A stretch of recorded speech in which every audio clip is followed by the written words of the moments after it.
Hey there, and welcome back. This video is going to be about the buddy box that I want to show you how to set up a buddy box to fly the SIG Kadet LT-40. You've already seen the video that shows how to do the DX9 as the master, and so what we're going to do next is set up the DX6 as the buddy box for the SIG Kadet LT-40. You'll see this DX6 again in future videos. I've got other airplanes that I plan to do videos about, and I'm going to use DX6 as the master and the DX5 as the slave or the buddy box. And normally when you do that, the DX5 only has 4 channels, and it is no programming other than reversing the servo. There's no LED screen or anything like that. It does have dual rates, but they're fixed between 100% and 70%. So you got high and low rates. And the 5th channel is just a switch. Okay, so the 4 channels is what you need. When you have 4 channels and you have 2 servos in the ailerons, then you need a Y connector. So when we get to doing this, we'll use a Y connector. At some point in the future, I might switch from this being the buddy box to this being the buddy box, and the only thing I'll have to do is reprogram the master to say, hey, I've got a normal wing with 1 servo, because when you have 2 servos with a Y connector, it acts like 1 servo. So we'll see that later. But for now, we're going to use the DX6 as the buddy box and the DX9 as the master. So I'd like to show you how to set that up. And the first thing you got to do is program the DX6, almost identical to the DX9. So first off, you're going to get to see how very, very similar the DX6 and the DX9 programming are. So what I'm going to do is, in the next clip, I'm going to show you the programming that is in this that I've already done, so I'm not going to step through it. If you want to see the details, see the video about how I programmed the DX9. But I'll show you what I've done, and that's coming up next. Okay, this is the DX6. It's a terrific little transmitter. Littler in the sense it's between the two, the size of the sticks and the screens and all are all the same. The only thing different is the size of the antenna. This one has a larger antenna than that one. But it's also quite cute because it's got red little things, but it's a great thing. Does have a lot of the similar switches. This is a 3-position switch. This is a 2-position switch. This is the 3-position switch that we use for flight modes. This would be for your gear channel. That's the bind switch. Got a 3-position switch here and here, and the same H switch over here. A lot of the other switches and things are missing. Nothing on the back. But the programming is quite similar. So let me get into the programming. Let me zoom in on this just a little so you can see it better. There we go. I'm going to turn it on. And as I said before, this has already been programmed by me. And you can see the title says Buddy, for Buddy Box for the SIG Kadet LT-40. So what I'm going to do is go through the setup things that you would normally have. First off, you can see it says launch mode there, and cruise mode, landing mode. So I've already set up the same switch up here to be launch, cruise, and land. And first let me go through the system setups first. So I'll go into system setup. Yeah, we know that. So the model select we don't need. Model type is an airplane as usual. The model name you saw is the Buddy Kadet LT-40. Aircraft type, you have to mirror everything done on the DX9. So this is the dual aileron, normal tail, the flight mode setups. Again, if you want to see the details of how to do that, refer to the DX9 because it's identical. So I've got switch B in 3 flight modes. It says, you know, mode 1 is launch mode, load 1 is launch mode, mode 2 is cruise, and mode 3 is landing. And did all that with the spoken. So that's mode 1 is launch, cruise, and land. And that's where you change the names. The channel assignment is going to look a little different because it's only 6-channel radio, so you only got 6 channels. You don't have the 7, 8, and 9 there. So everything here is default, with the left and right aileron being default because we have the aircraft type as dual aileron. And here the switches are not applicable. The gear switch is defaulted to A, but we don't have a gear anyways. So trim setup would be no different, except you got less in the list. Model utilities isn't needed. In the warnings here, I've decided for the buddy box not to have any warnings. You could warn for the flight mode, but as a buddy box, you probably don't need to. So there's no warnings. There's no telemetry because the telemetry is not bound to this one, it's bound to the DX9. So the telemetry is empty. Didn't use pre-flight setup, don't need frame rate, don't need bind. The trainer mode is inhibited because this is the slave. Okay, so you don't do anything in trainer, no digital switch setups, no system settings other than I did do one thing, just in case you haven't found it yet. In the next button under System Settings, the Sound Select, I inhibit the roller. I hate it when the roller beeps every time I roll it. So the roller sounds are inhibited, and if you haven't found that by now, it'll certainly make your life a little quieter. Okay, and so that's it for the system setups.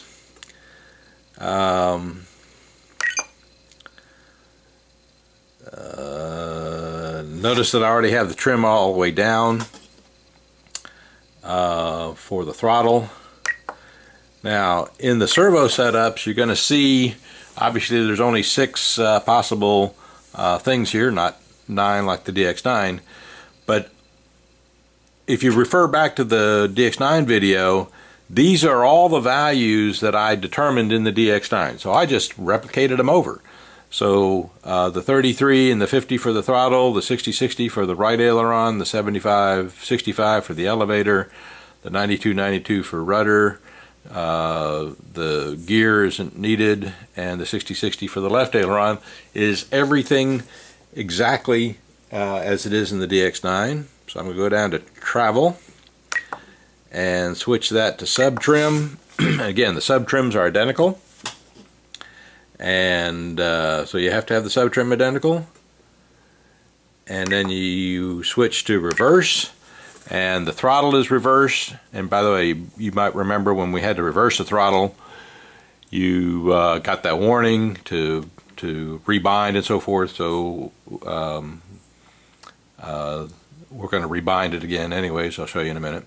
So the throttle is reversed, right aileron, elevator are normal, rudder is reversed, and the other 2 are normal. So that's the same, again, setup as the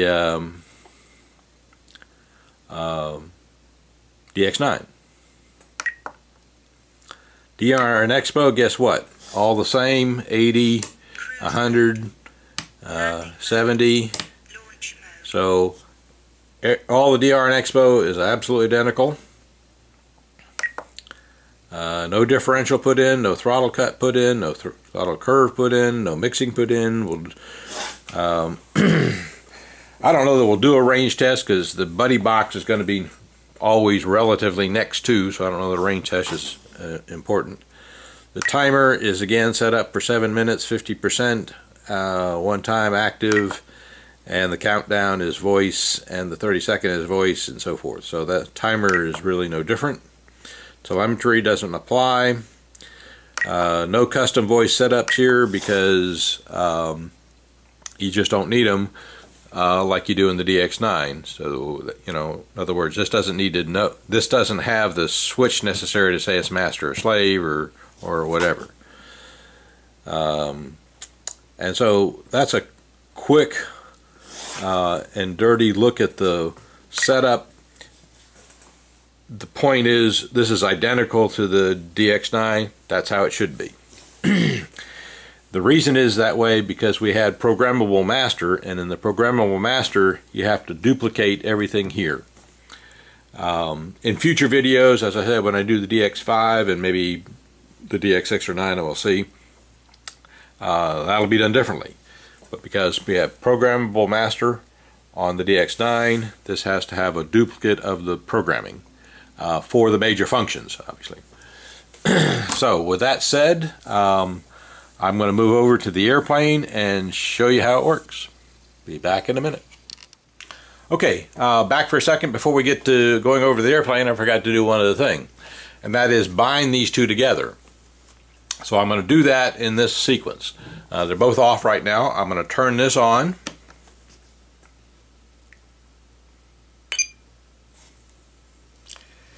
And this is the DX9, and I'm going to go into the system setup.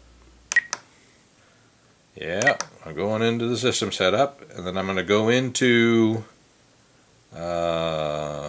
trainer mode. And in the wireless trainer, remember I said we'd get to bind in a minute here? So this is the programmable master.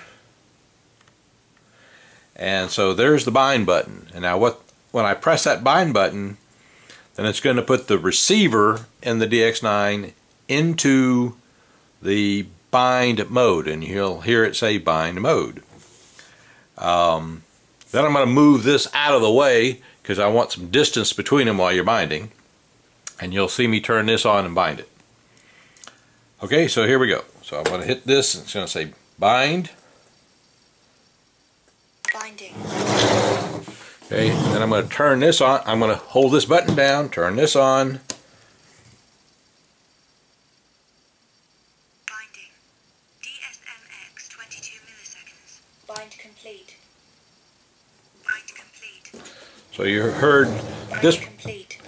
This one say bind complete, that say bind complete. Okay, so now these two radios are bound together. This radio is bound to the receiver in this one, and this one has already been bound to the airplane. So next step is to go over the airplane and watch the magic happen. Okay, we're back here over at the airplane. The airplane is together. Everything's connected. And I have my two radios, the DX9 and the DX6, and they're off right now. So the first step I'm going to do is turn on the DX9, give it a chance to warm up.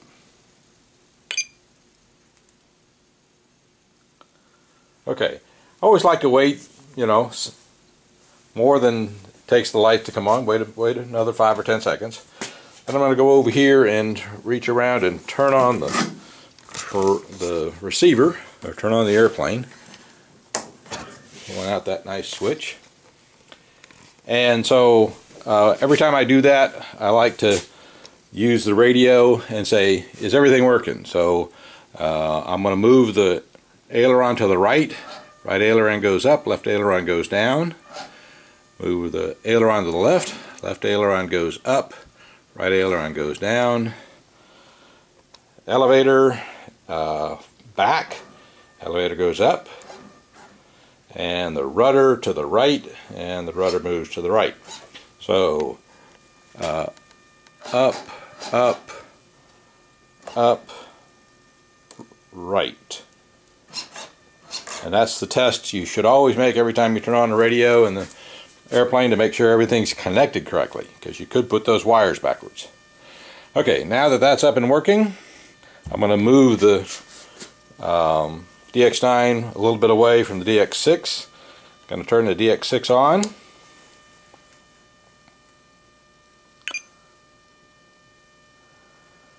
Give it a minute to warm, not a minute, maybe 10-15 seconds, long enough for me to say something here. So I'm going to let that connect to the DX9. Remember, this is connecting to that receiver over there.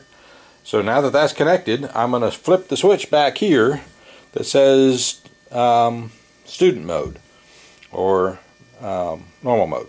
So student has control. Student now has control, and you heard that it didn't say no student signal, so that's good. That means this is working. So that means this airplane is now working. So I'm going to use this button here, do the same test. Aileron to the right, right aileron up. Aileron to the left, left aileron up. So right, up, up. Elevator up, rudder to the right. So everything's working. Now, one other important test here is I'm going to go back to the DX9 and I'm going to flip the buddy box switch here, and you'll hear it flip modes. So I'm going to go back to Instructor has control, and I'm going to watch each control surface. Instructor has control. Student has control. Instructor has control. Student has control. And notice that nothing's moving. Instructor has control. Student has control. Okay, so that means everything's lined up, everything's perfect. Now, let me make it not perfect, and I'll show you what happens here. So what I'm going to do is take the DX9 and change the elevator, okay, trim, elevator trim. Okay, so I've got my thumb on the elevator trim. I'm just going to pull it back a little bit. You'll see the elevator trim over here move. Okay, it's down -24. And if I move it back to 0, you'll see the elevator move. Okay,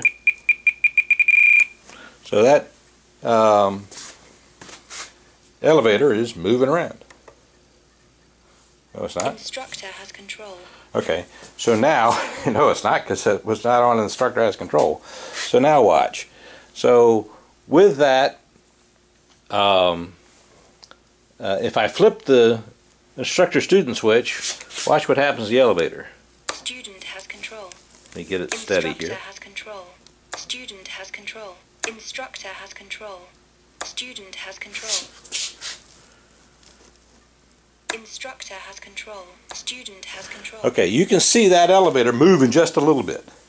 So if that's at 24, so if the instructor flies and says, oops, the trim on the elevator needs to be, that says 36, okay? Where this one over here says nothing. So what you should do is move that down to 36.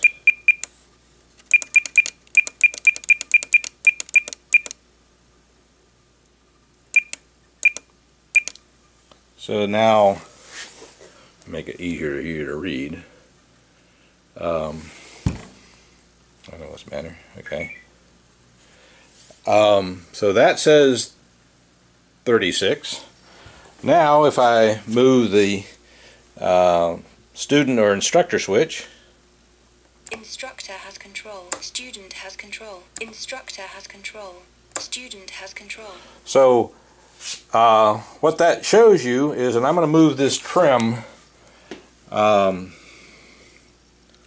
back up to 0. Instructor has control. So now you can see that this student has control. Instructor has control. Student has control. Instructor has control. Student has control. I want to make sure you can see that well enough. Let me get the focus better. Instructor has control. I'm going to hold it with my other hand. I'm going to find a way to steady this thing. Student has control. Instructor has control. Student has control. Instructor Okay. has control. It's moving enough. That's all the trim does is move. So you have to make sure that the trim on the instructor and the trim settings on the student are identical. So that means one thing. That's good for several reasons, and that's enough of a handheld demonstration. I'm going to go back to the table here, and I'll be right back. Okay, back at the table here, and important point I want to mention about the trim between the buddy box and the master. I want the buddy box to be able to reset the trim because I want the student to learn how to trim the airplane. But that comes at the downside of if the student has trimmed something and you switch back to the master, that trim is not there anymore. So there's a communication between the student and the instructor that goes like this. If you're the instructor and you take off and you trim the airplane a little bit because it's not quite right, which happens frequently, and before you give it to the student, you just point the transmitter to the student and say, read the numbers, okay, because it's easy to read the numbers of the 3 trim settings and say match that on yours before I give it to you. Or as you do a click or two, say, hey, I just gave it 2 clicks of elevator, so give yours 2 clicks of elevator, up or down, whatever, and so that they match.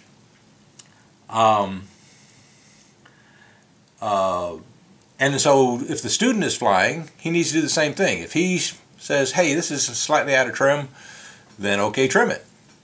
Then you go. Then you do the same trim that your student did, he or she. And the last thing is, you can take control of the airplane, run the trim a little, and say, here, you got the airplane back, you trim it back to level. And let him find what the right trim is, and then see if they match what what you did. So it's a I like the student to be able to retrim. There are trainer setups where the trim is maintained by the master.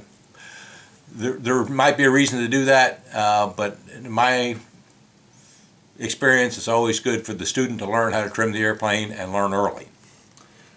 So that said, I think we're done with how to set up the buddy box, and I hope you enjoyed it, and I hope you'll enjoy the next video. Thank you.